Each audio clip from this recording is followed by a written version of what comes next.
자, 지금 시간이 2024년 11월 23일, 오늘 토요일이고요. 오후 3시 20분입니다.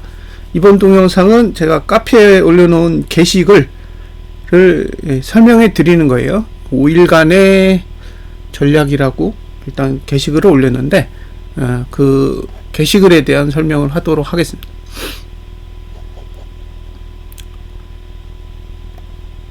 다른 나라는 뭐 대통령이 뭔가 연설을 하면 이게 시장이 좀 반응을 하는 것 같아요. 그러니까 트럼프 당선자가 비트코인을 신경 쓰겠다라고 발언하니까 이제 비트코인이 폭등을 했죠. 근데 정작 우리나라는 아무런 소용이 없는 것 같아요. 그냥 말만 하고 그 뒤에 뭐 딸려오는 게 없잖아요. 뭐 중산층을 양산하겠다고 하면서 뒤에서는 계속 환율을 폭등시키는 바보짓만 하고 있으니까 참 씁쓸한 거죠. 대통령이 신뢰를 받아야 되는데 조롱의 대상이라니 안타깝습니다. 자, 보시면 봉을 넓게 보기보다는 조금 좁게 볼게요. 그러니까 좁게 보는 이유는 어차피 딱 5일간만 보는 거예요. 딱 5일간만 보는 거기 때문에 5일간의 이슈를 한번 다뤄보도록 하겠습니다. 여기서 가장 핵심적인 포인트는 3일봉이에요. 자, 3일봉을 보면 어떻게 보이느냐? 여기가 다음 봉의 상단선이고 하단선은 여기에 있습니다. 그 말은 올라가는 거 내려가는 거 신경 안 쓰겠다는 거죠. 올라가는 것도 문제가 없고 내려가는 것도 문제가 없다는 거예요. 이런 구조는 기본적으로 고가를 넘는 것도 저가를 깨는 것도 아무런 문제가 없어요. 자, 근데 저가가 얼마냐면 327.58입니다.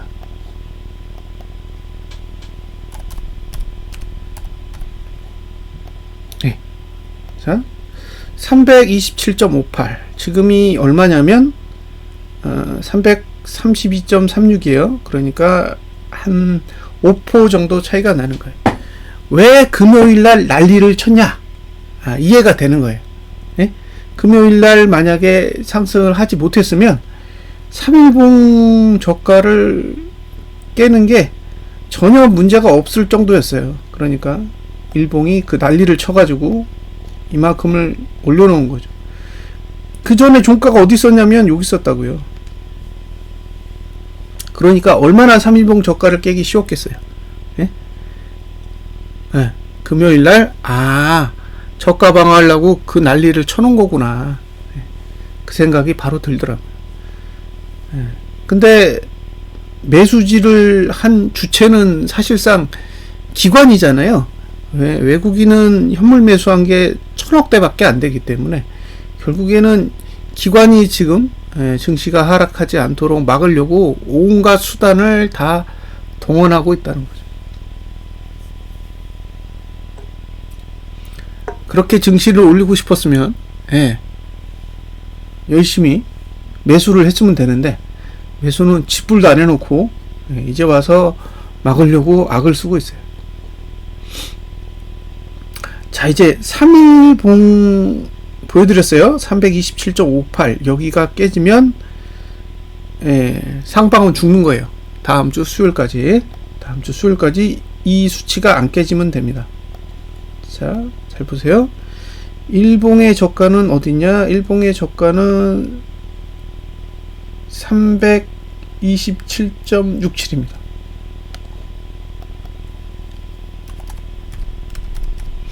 자, 일봉은 아니네요. 333.84. 다시 333.84. 여기입니다. 여기. 아니네. 여기인데 저가 330.84. 잘못 봤습니다. 요렇게. 자, 그러면 이걸 어떻게 해석해야 되느냐? 330.84가 붕괴되지 않으면 매수하세요. 응? 근데 330.84가 붕괴되면 320.58이 붕괴되지 않아야 매수할 수 있습니다. 만약에 이번 주 목요일에 저가를 깼다면 아마 아래로 내려갔을 것 같아요, 실제로. 근데 이걸 지킨 거죠, 억지로. 보시다시피 억지로 지킨 거예요. 요 시가가 여기 있었는데 이걸 못 깬다라는 거는 이건 상식적으로 이해할 수 있는 게 아닙니다. 그러니까 그냥 무조건 미친 듯이 그냥 방어한 거죠. 시가 찍자마자 막 위로 끌어올렸잖아요. 그러니까 그런 이유가 있었다는 거예요. 만약에 목요일에 저가를 깼으면 금요일에도 그렇게 많이 못 올라왔을 거고, 결과적으로 상승이 힘들었을 거예요. 이게 어거지로 막 난리 쳐놓은 거죠. 지금 목요일하고 금요일 어떻게 해서든 하락 못하게 하려고 막 온갖 발악을 다 해가지고 봉을 그려놓은 거예요.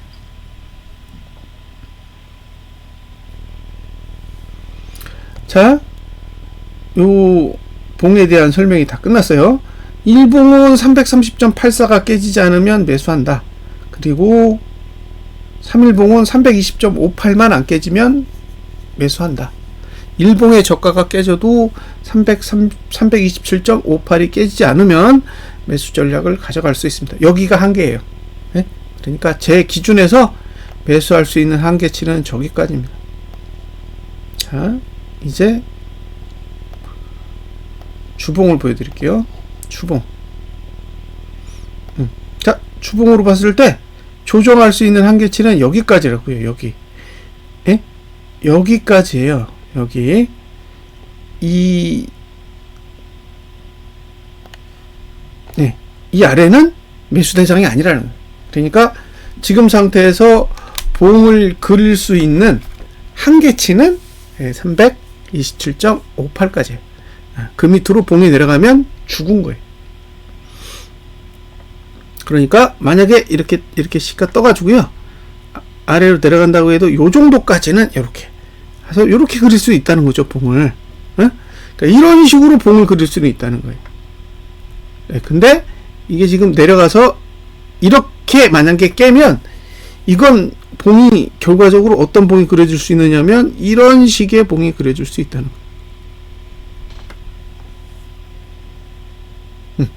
그러니까 여기를 깨면 이쪽 봉으로 가는 게 아니라 이쪽 봉으로 갈 확률이 높다라는 걸 설명드리는 거예요. 그래서 매수를 하실 거면 327.58이 깨지면 안 됩니다. 자, 매수자.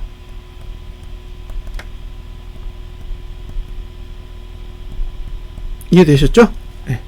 근데 어차피 330.84가 깨지지 않으면 327.58도 깨지지 않으니까 이 방법으로 매수할지 이 방법으로 매수할지는 본인이 알아서 잘 결정을 하시면 됩니다.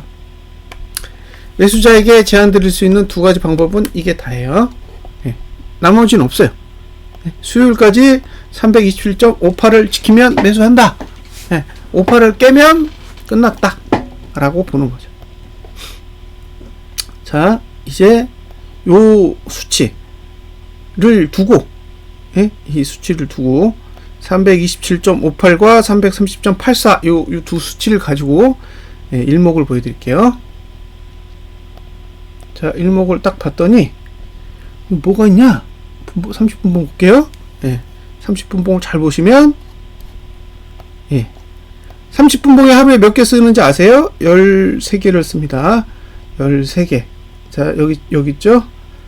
하나, 둘, 셋, 넷, 다섯, 여섯, 일곱, 여덟, 아홉, 열, 열하나, 열둘, 열셋. 이 정도죠? 이 정도. 다시 세볼게요. 여기서 하나, 둘, 셋, 넷, 다섯, 여섯, 일곱, 여덟, 아홉, 열, 열하나, 열둘, 열셋. 이 정도까지예요. 그러면 이게 데드가 나려면 이 정도죠, 이 정도. 예, 얼마냐? 330.4입니다. 예? 330.4. 이해되셨죠? 예, 여기란 말이에요. 자, 무슨 얘기냐? 일봉이 저가가 깨져야 도달할 수 있는 수치예요. 그래서 일봉이 깨지지 않는 한, 일봉의 저가가 깨지지 않는 한 30분봉은 데드가 안 나요. 예? 30분봉은 데드가 안 나기 때문에 매수하셔도 된다는 거예요. 이해되셨죠? 예. 330.42 아래로 내려가지 않는, 330.84 아래로 내려가지 않는 이상 30분봉은 월요일 하루 종일 데드날 일이 없습니다. 그러니까 일봉이 저가를 지키는 한 매도는 고민할 필요가 없어요. 그냥 매수하시면 돼요. 근데 일봉이 저가를 깼다. 그러면 데드날 수도 있는 거예요. 그럼 데드나면 30분봉은 하방으로 전환됩니다.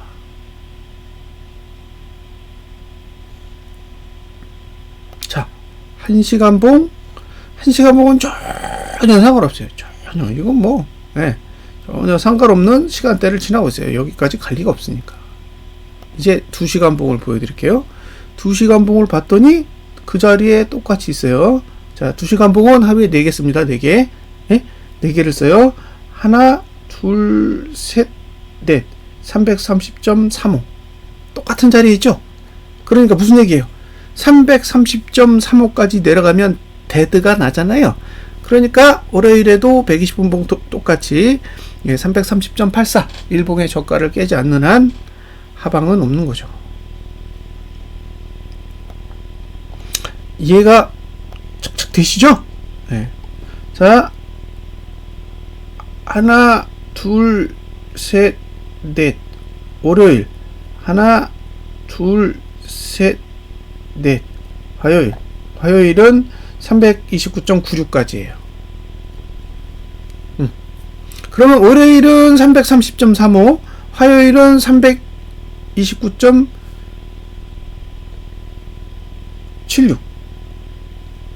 예.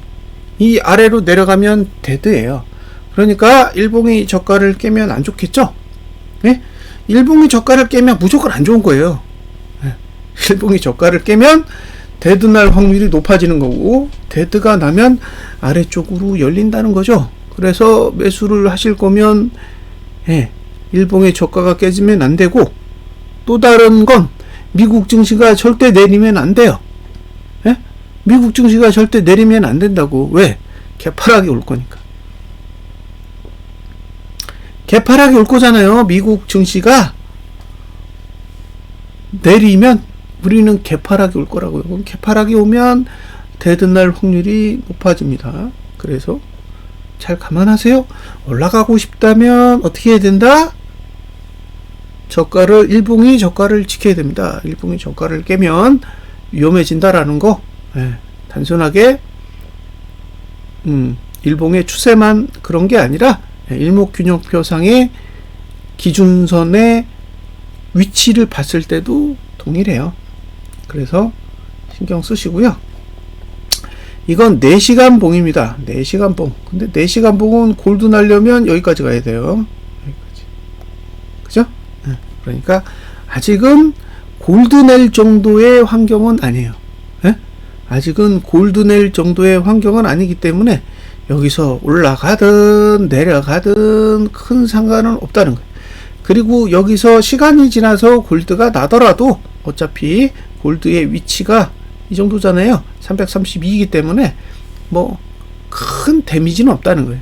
골드가 나더라도 상승해야 될 폭이 엄청 높은 게 아니라 골드는 수치가 결국에는 목표가 되기 때문에 그냥 골드만 나면 족한 거죠. 근데 지금 상태에서는 웬만큼 올라서는 골드가 나지 않는다는 거예요. 그러니까 여기서 332잖아요. 330 지금 332.36인데 여기서 2포인트가 내리면 데드가 나는데 여기서 8포인트가 올라도 골드가 안 난다는 얘기예요. 그러니까 위로는 8포인트가 올라도 골드가 안 나는데 고작 2포인트만 내리면 데드가 나는 상황이니까 일봉을 굉장히 주의 깊게 보셔야 된다는 거예요. 330.84가 무너지면 굉장히 안 좋을 수 있다라는 얘기를 드리는 거죠. 지금 뭐 저기 342까지 가도 일봉은 골드 날 일이 없어요. 골드 날 일이 없습니다. 이번 달에 6거래일 남았잖아요. 5거래일 남았잖아요. 하나, 둘, 셋, 넷, 다 얼마예요? 348.64잖아요. 그러니까 일봉으로도 골드가 날 확률은 매우 떨어진다고 보시면 돼요. 그래서 지금 제가 설명드릴 수 있는 건 340대까지 오른다고 해도, 여기서 8포인트가 더 오른다고 해도 지금 위치 자체에서 상방으로 턴하는 건 아니라는 거예요. 얼마든지 그 공간을 활용할 수 있는 상황이고, 반대로 여기서 2포인트가 빠지면 오히려 아래쪽으로 내려가는 빌미를 제공할 수 있다라는 거, 그걸 염두에 두시라는 거예요. 뭐 여기는 뭐 골드 날 일이 쉽지 않겠죠. 자, 여기까지 설명을 드렸습니다. 그래서 지금 봉을 볼 때 핵심적인 포인트는 일봉이 저가를 깨느냐 지키느냐에, 일봉이 저가를 깨느냐 지키느냐죠.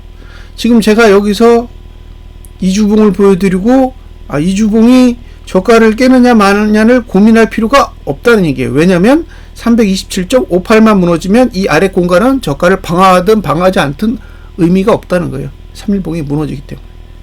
이해하셨죠? 무슨 얘기인지? 그러니까 327.58을 무너지는 순간부터는 다 무너지는 거예요.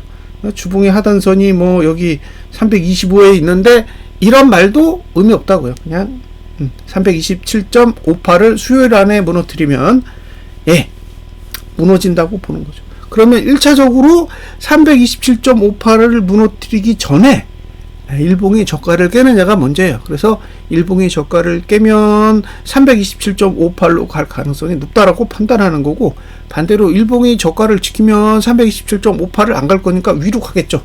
그럼 위로 간다고 했을 때 사용할 수 있는 공간이 한 340까지 한 8포인트 정도의 여유 공간은 있다고 보시면 돼요. 그럼 그 안에서 그냥 자유롭게 움직이겠죠. 왜냐면 올라가든 내려가든 그 공간 안에서는 데드가 안 나니까. 그러면 뭐 골드도 안 나고 데드도 안 나고 그냥 자유롭게 막 움직이는 거잖아요. 그렇게 움직이면서 뭐 이번 달을 마칠 수도 있는 거죠. 그런데 재수 없이 330.84를 이제 붕괴하는 일이 월요일, 화요일 안에 발생하게 된다 그러면 그 다음엔 이제 327.58을 깨는지 마는지 지켜봐야 되는 거고, 327.58까지 딱 붕괴되면 월말까지는 매수는 그냥 무조건 스톱이라는 거예요. 어디까지 빠질지 알 수가 없습니다. 이게 제가 드릴 수 있는 조언의 핵심입니다. 핵심이에요. 자, 그 다음에 해드릴 수 있는 얘기, 일단 일목으로는 제가 해드릴 수 있는 얘기는 다 해드렸고, 그 다음에 해야 될 일 한번 생각을 해볼게요. 자, 그 다음에 이제 볼 거는 이거예요. 주봉이 있고 주봉이 있어요. 근데 이게 주봉에서 문제는 뭐냐면, 지금 여기 지금 336 정도까지 공간이 있잖아요. 이게 이제 이걸 이제 설명을 드려야 돼요. 이걸 설명을 드려야 이해가 돼요.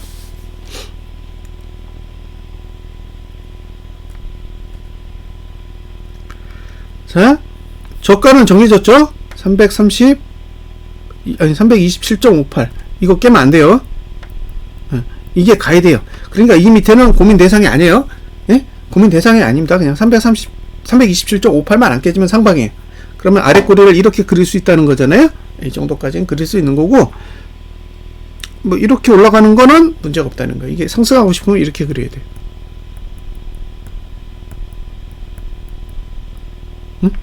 상승하고 싶다면 이렇게 봉을 그려야 됩니다. 이게 첫 번째고, 근데 재수 없이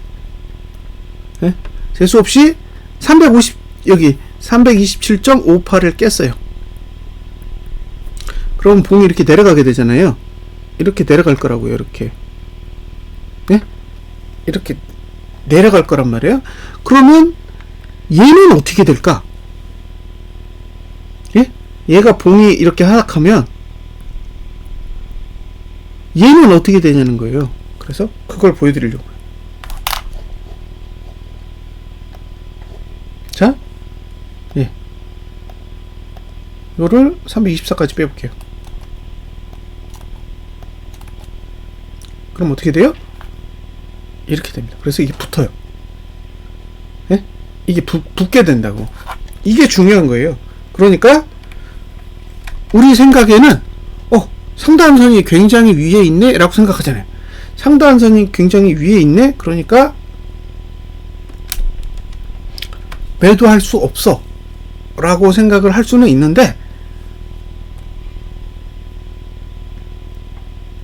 이게 지금 이렇게 하락해버리면 위에 있던 애들이 이렇게 내려와서 붙어요. 그래서 327.58을 붕괴하면 이런 일이 발생할 수 있다는 거예요. 그걸 염두에 두세요. 자, 보세요. 이걸 조금 더 이제 하나 더 보여드려야 되는데, 이게 굉장히 복잡하게 연결되어 있어요. 그래서 이거를 복잡하게 설명할 수밖에 없습니다. 양해해 주세요. 예. 복잡하기 때문에 복잡하게 설명하는 거예요. 단순하면 그냥 단순하게 설명하면 되는데, 지금 내용이 되게 복잡하기 때문에 그런 경우의 수를 다 보여드리는 거예요. 이게 어떻게 그림이 그려지는지.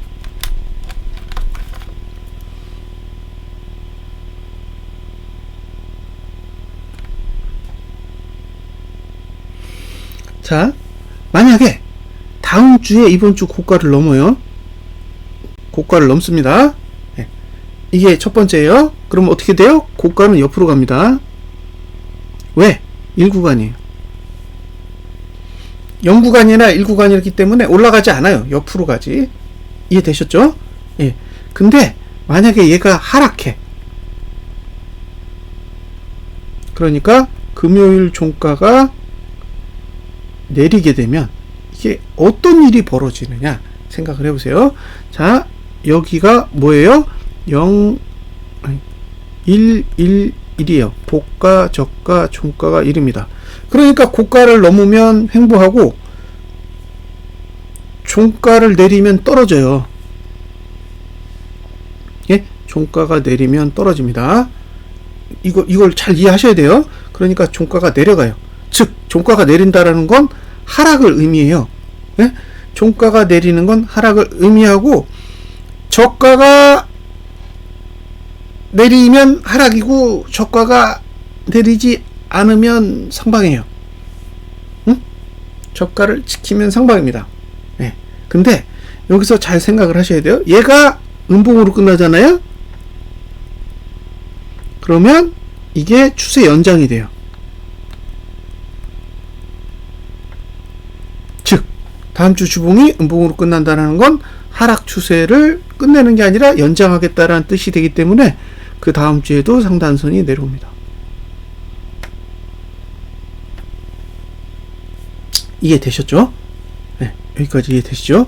근데 그 다음 주, 여기가 이제 12월 첫 주인데 여기도 1구간이에요. 그 얘기는 무슨 얘기냐? 저가를 깨면 아래예요. 예?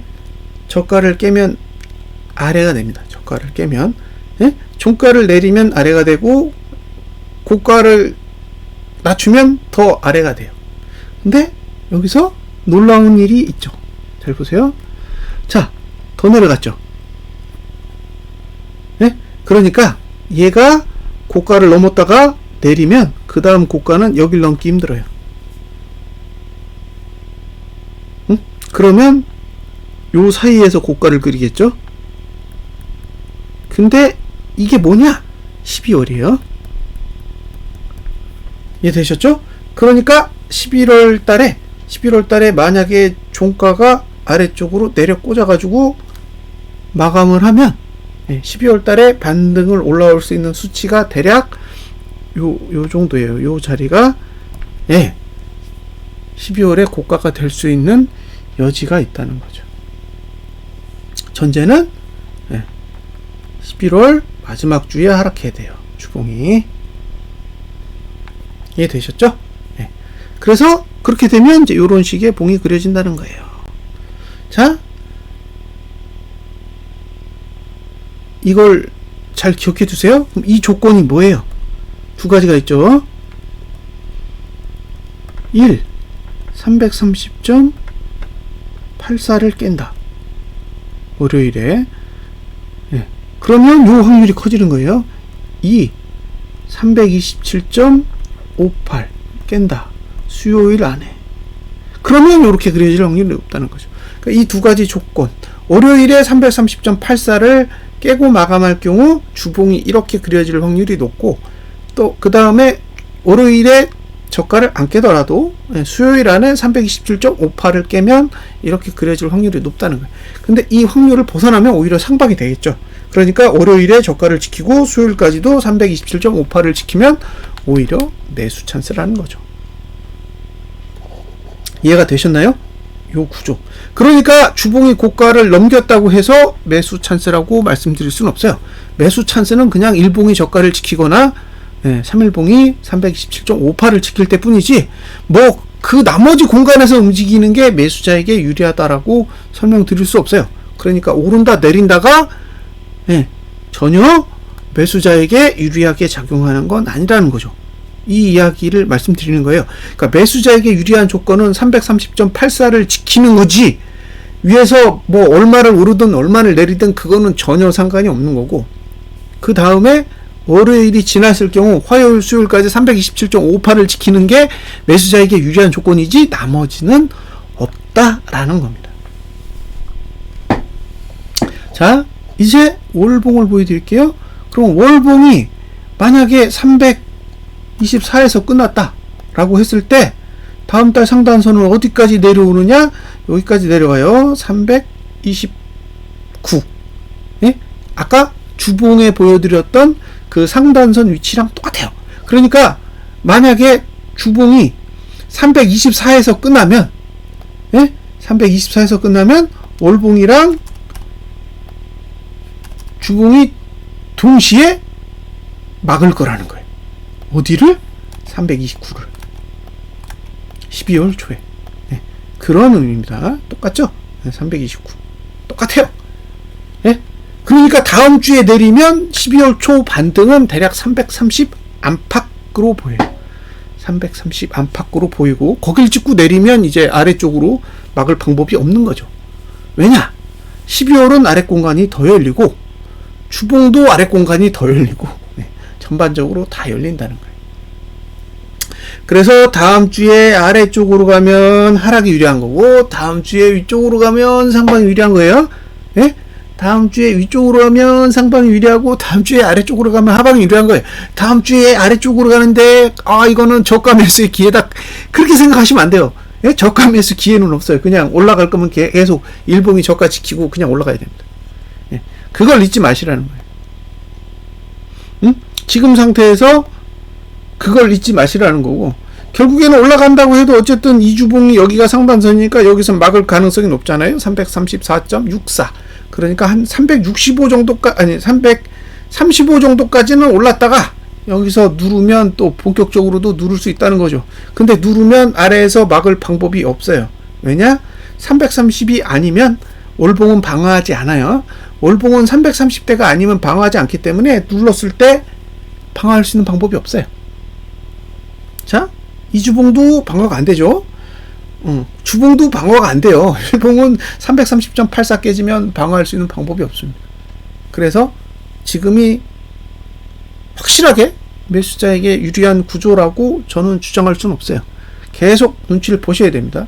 만약에 매도 전략을 가져가고 싶다 그러면 일봉이 고가를 낮추면 돼요. 왜냐하면 지금 상태에서 주봉이 고가를 넘었을 때는 주봉으로 매도 전략을 사용할 수 없기 때문에 결과적으로 매도 전략을 사용할 수 있는 방법은 일봉이 고가를 낮추는 방법밖에 없어요. 그래서 일봉이 고가가 낮아질 수 있다라고 판단이 서거나, 아니면 실제로 일봉이 고가가 낮아지거나. 자, 일봉이 고가가 낮아진다라는 건 눈으로 확인했을 경우고, 일봉이 고가가 낮아질 거라고 판단되는 건 오버를 의미하는 거잖아요. 그러니까 고가가 낮아진다고 판단되시면 오버하시고, 고가가 넘지 않는 걸 눈으로 확인하셨을 때는 뭐 그 즉시 매도 전략을 가져갈 수도 있는 거죠. 자, 매수자는 두 가지 조건에 대해서 설명했어요. 월요일에 330.84를 깨지 않는다. 수요일까지 327.58을 깨지 않는다. 그게 매수자의 조건이고, 매도자는 일봉이 고가를 낮출 때. 근데 갭으로 낮추는 건 저도 어떻게 예측할 수가 없습니다. 그러니까 갭으로 낮추는 건 저조차도 어떻게 할 수 있는 범위가 아니기 때문에 그건 알아서 잘 판단을 하시고요. 지금 외국인이 7월 12일부터 어제까지 거의 20조 가까운 돈을 매도했어요. 그러니까 26조까지 갔다가 지금 6조 원 초반 정도 될 거예요. 근데 중요한 거는 20조를 매도하면서 1000억을 샀어요. 20조를 매도하면서 1000억을 샀는데 만약에 그 1000억 원을 다 매도하면, 지금 매수한 1000억 원을 다 매도하면 외국인은 계속 하방인 거예요. 그러니까 외국인의 현물 매도가 1000억 원 이상 나온다라는 건 어쨌든 하방에 관심이 있다라고 보시면 되고요. 두 번째, 개인이 어제 매도한 돈이 5천억대로 알고 있어요. 그걸 뒤집어야 돼요. 그걸 뒤집어야 됩니다. 그러니까 외국인의 매도가 압도적이어야 돼요. 왜? 연기금이랑 그 삼성전자는 매수할 거니까. 삼성전자는 기타 법인으로 매수가 들어올 거고, 반대로 연기금은 계속 눈치 보면서, 그죠? 삼성전자를 방어해 줘야 되는지 말아야 되는지 고민할 거잖아요. 그런 이유 때문에 연기금과 삼성전자가 매수한다고 가정했을 때, 기관은 매수할 수도 있고 매도할 수도 있고 어쨌든 눈치껏 행동할 거지만, 외국인이 연기금이랑 기타 법인 금액을 다 커버해야 개인이 매수할 수 있을 거잖아요. 그래서 외국인의 매도가 조금 더 압도적으로 나와야 되고, 개인도 현물 매수가 5천억 이상 나와야 된다라는 거를 감안하셨으면 좋겠어요. 아마 내린다고 해도 미국 증시가 먼저 내리고 나서 반응하지 않을까라는 생각이 들어요. 왜냐면 미국 증시가 안 내리면 금융투자는 공격적으로 매도하지 않을 수도 있으니까요. 그래서 수급도 계속 관찰하셔야 됩니다. 개인이 현물을 공격적으로 매도하면 어쨌든 올라가는 걸 막을 방법이 없기 때문에, 외국인이 현물을 매도한다고 해도 개인의 매도세를 막지 못하면 하락은 어렵고요. 진짜 하락을 하려면 결과적으로 개인이 현물 매수에 미친 듯이 나서야 된다라는 거, 그런 부분도 염두에 두셨으면 좋겠습니다. 그래서 자금의 흐름은 꼭 챙겨 보시라는 거예요. 개인이 공격적으로 현물을 매수한다 그러면 327.58을 충분히 깰 수 있을 거고, 327.58이 깨진다라는 건 이번 달 월말 종가가 생각보다는 낮은 쪽에서 마감할 수 있다라는 걸 의미할 거예요. 지금 제가 굉장히 의아하게 생각하는 두 가지가 있죠. 하나는 왜 코스피 지수가 분기봉의 저가 2386.96을 깨지 않았느냐. 그리고 월봉의 기준선 26, 기준선 26이 아니라 선행 스팬 2377.76을 깨지 않았느냐. 이게 굉장히 의문스러운 부분이고, 그 다음에 코스피 200 지수의 이주봉이 317.78을 안 깬 것도 지금 의문이에요. 그래서 이런 의문들이 남아있기 때문에 어쨌든 아래로 갈 수 있는 명분은, 그리고 이유는 남아있다고 보거든요. 그러면 결국에는 이제 아래로 내려가는 징후를 찾아내야 되는데, 현재 상태에서 징후를 찾아내는 방법, 개인이 현물을 산다, 그 다음에 일봉이 고가를 낮춘다, 이 두 가지로 보시면 될 것 같고, 아래를 보는데 나름 성공적이다 라고 판단할 수 있는 건 월요일에 일봉 저가 330.84를 깨거나, 수요일 안에 3일봉의 저가 327.54를 깨거나, 330.84, 330.84가 일봉이고요. 327.58이 3일봉입니다. 그래서 3일봉 저가를 깨거나 이런 위치를 붕괴하는 상황이 오면 아래로 내려가겠다라는 의지가 강하다라고 해석할 수 있을 것 같아요. 어쨌든 주봉이 상승하면 이주봉이 양봉으로 끝나고요. 주봉이 하락하면 이주봉이 음봉으로 끝나거나 윗꼬리가 달린 양봉으로 끝납니다. 하락에 유리하려면 윗꼬리가 달린 양봉이나 음봉으로 끝나야 되고요. 상승에 유리하려면 양봉으로 끝내면 돼요. 그러니까 주봉이 위로 간다라는 건 주봉과 이주봉 모두 상방에 유리하게 만들어지는 거고, 주봉이 음봉으로 끝난다라는 거는 이주봉이 윗꼬리가 달린다라는 걸 의미하기 때문에 다음 주에 주봉의 방향이 주가의 방향과 상당히 밀접하게 연관이 되어 있다라는 거, 그걸 염두에 두시고 잘 관찰해 보셨으면 좋겠어요. 가이드라인은 저는 다 드렸습니다. 이 가이드라인을 잘 참고하셔서 잘 대응하셨으면 좋겠습니다. 물러가겠습니다.